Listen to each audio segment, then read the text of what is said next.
Okay, today's date is March 19th, 2012. I'm in the Office of the State Attorney. Present is myself, Investigator Jim Rick with the Seminole State Attorney's Office. Also present is Agent Dale Crosby with the Florida Department of Law Enforcement. And we are here to speak with in reference to George Zimmerman. Can you raise your right hand, please? Yes. Do you swear to tell the truth, the whole truth, and nothing but the truth, so help you God? I do.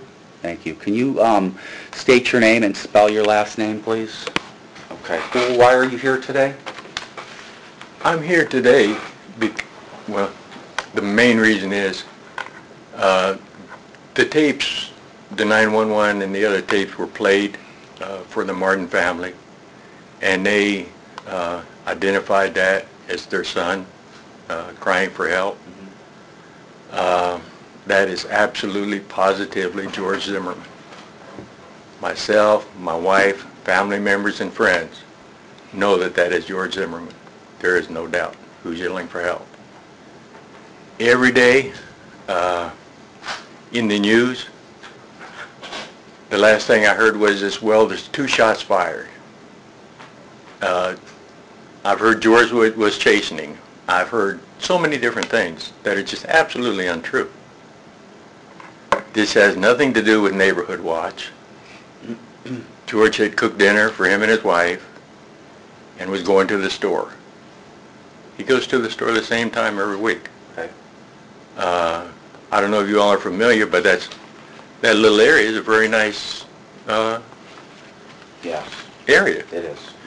But they have had numerous people come in there and commit burglaries, and other offenses.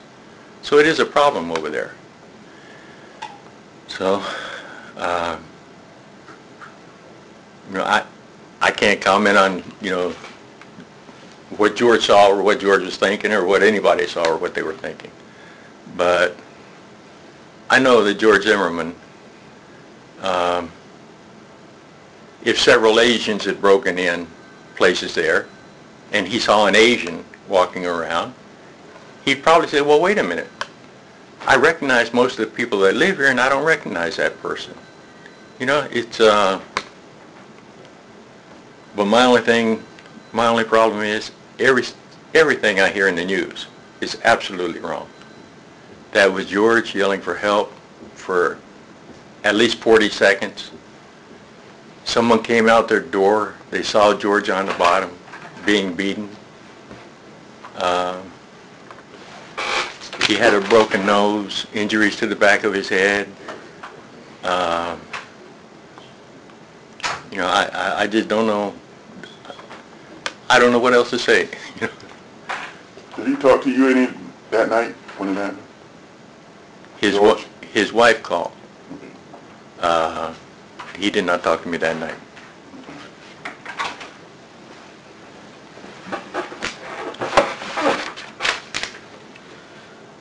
Now, you understand that we're, also investigating Yes, this yes. part and parcel from the Sanford Police Department. Yes. So, just so you know that, we haven't made any conclusions or decisions, anything like that. We're working on it.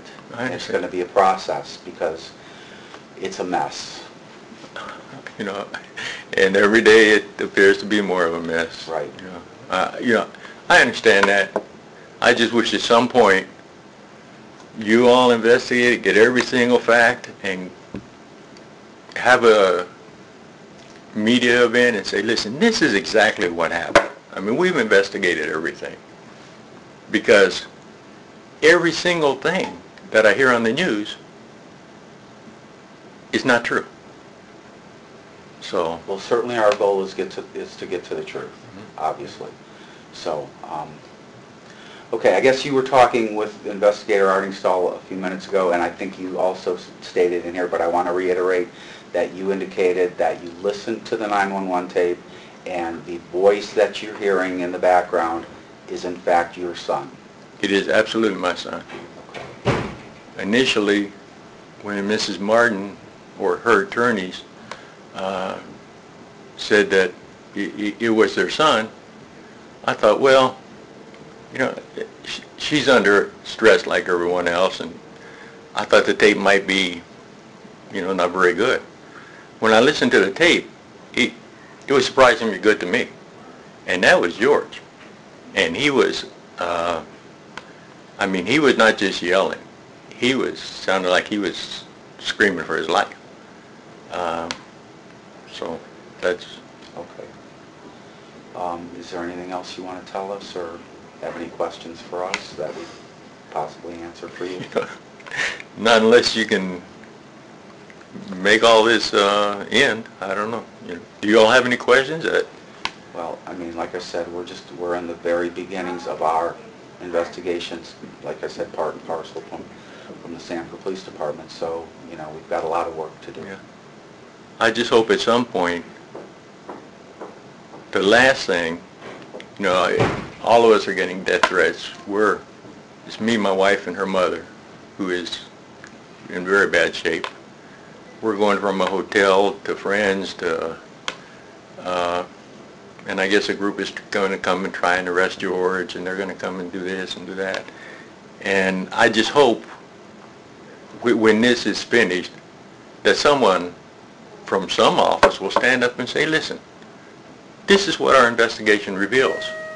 Not just no charges are being brought, because if that happens, then there's just going to be, well, we don't trust the Sanford Police, we don't trust the state of Florida, we don't trust, you know. Are you documenting these death threats and so forth with police agencies? I went to the police station and reported it. Okay. I've changed my phone number, and we're not at the residence. I mean, we have to go back, but we're not staying there now. Okay. You know, if it were myself, I'd just keep myself locked in there, but my mother-in-law particularly I can't do that. You have a right to be safe. If you have any calls or people coming and harassing you or whatever, pick up the phone and call the police. Yes. That's what you need to do. And if nothing else, it's documented.